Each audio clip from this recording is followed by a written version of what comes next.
In this tutorial, I'll show you how to take partial profit in Tradingview so you can lock in gains while keeping your trade running. Don't forget to like and subscribe.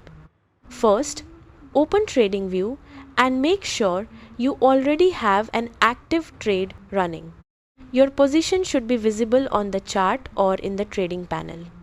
Now look at the bottom of your screen and open the trading panel if it's minimized. Click on the Positions tab to see all your active trades. Find the position where you want to take partial profit.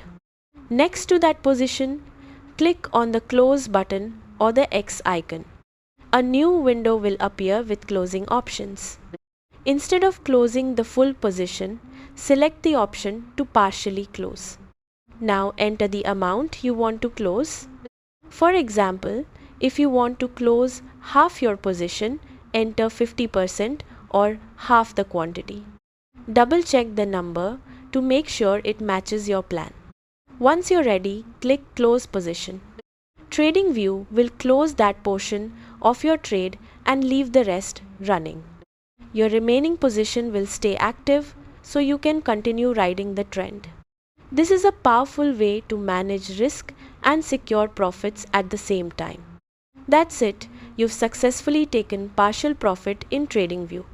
Subscribe for more Tradingview tips and tutorials.